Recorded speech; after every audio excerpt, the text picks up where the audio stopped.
नमस्कार. स्वातंत्र्य दिनाच्या निमित्ताने ही दोन चिंतने. तिरंगा. आम्ही घरावर तिरंगा फडकवत नाही. आम्ही घरावर तिरंगा फडकवत नाही याचा अर्थ असा नाही की आमच्या मनात देशाबद्दल प्रेम नाही. देशप्रेम ओतप्रोत भरून वाहते आहे आमच्या हृदयात.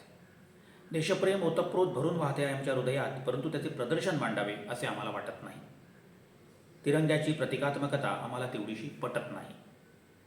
आमच्या घरी या तिरंगाचे पावित्र्य जपले जाईल की नाही याची सतत एक भीती वाटत असते आमच्या मनात. हा तिरंगा पेलेल की नाही आमच्या घराला, हाही प्रश्न असतो आमच्या मनात. या तिरंग्यासाठी आम्ही फारसे काही केलेले नाही. या तिरंग्यासाठी आम्ही फारसे काही केलेले नाही ही बोचही असते आमच्या मनात. आम्ही तिरंगा रॅलीमध्ये सामील होत नाही. आम्ही तिरंगा रॅलीमध्ये सामील होत नाही. तिरंगा शोभून दिसत नाही आमच्या हातात. स्वातंत्र्य दिनाच्या दिवशी देशप्रेम उफाळून येते आमच्या हृदयात. स्वातंत्र्य दिनाच्या दिवशी देशप्रेम उफाळून येते आमच्या हृदयात. दूर दूर वाजत असलेली देशप्रेमाची गाणी बाहू फुरफुरवतात आमचे. स्वातंत्र्यवीरांच्या प्रती नतमस्तक होतो आम्ही. आम्ही स्वतंत्र आहोत याचा सार्थ अभिमान बाळगतो आम्ही. आम्ही स्वतंत्र आहोत याचा सार्थ अभिमान बाळगतो आम्ही आणि आमच्या कर्तव्याप्रती आणखीनच बांधील होतो आम्ही. घरोघरी फडकत असलेले तिरंगे आदराने आणि कौतुकाने पाहत बसतो आम्ही. पुढच्या वर्षी तिरंगा फडकवण्यासाठी पात्र ठरायचेच आपण असंही ठरवून टाकतो आम्ही. हे दुसरे चिंतन आहे, प्रतिज्ञा. स्वातंत्र्य दिनाच्या पूर्वसंध्येला शालेय पुस्तकाच्या पहिल्या पानावरील प्रतिज्ञा पुन्हा एकदा वाचली. स्वातंत्र्य दिनाच्या पूर्वसंध्येला शालेय पुस्तकाच्या पहिल्या पानावरील प्रतिज्ञा पुन्हा एकदा वाचली आणि मी अचंबित झालो. बरेच दुवे जुळत गेले, बरेच अर्थ कळत गेले.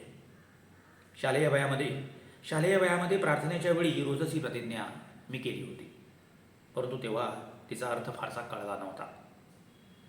हात समोर धरण्याचा अन्वयार्थ लागला नव्हता. आता मात्र ही प्रतिज्ञा पुन्हा वाचताना सगळे संदर्भ कळत गेले. जबाबदारीची उत्तरदायित्वाची जाणीव झाली. भारत माझा देश आहे हे मला माहीत होतेच, परंतु सारे भारतीय माझे बांधव आहेत हे मात्र मी विसरून गेलो होतो. माझी बांधवांची व्याख्या माझ्या जातीपुरती, धर्मापुरती, प्रांतापुरती मर्यादित झाली होती.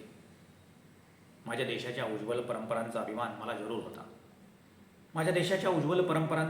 जरूर होता, परंतु त्या परंपरांचा पायी होण्याची पात्रता माझ्या अंगी यावी म्हणून मी काहीच प्रयत्न केले नव्हते. माझ्या पालकांचा,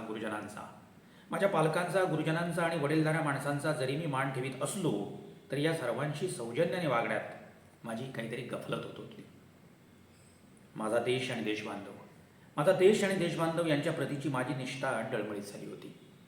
माझ्या देशबांधवांच्या प्रतीची माझी निष्ठा डळमळीत झाली होती. त्यांचे कल्याण आणि समृद्धी यामध्येच माझे सुख सामावलेले आहे हे आता उशिराने मला नक्की कळलेले आहे. एकूणच या सगळ्या प्रतिज्ञेचा नेमका अर्थ माझ्या ध्यानी आता येतो आहे. मधली किती वर्षे मी फुकट घालवली आहेत. धन्यवाद.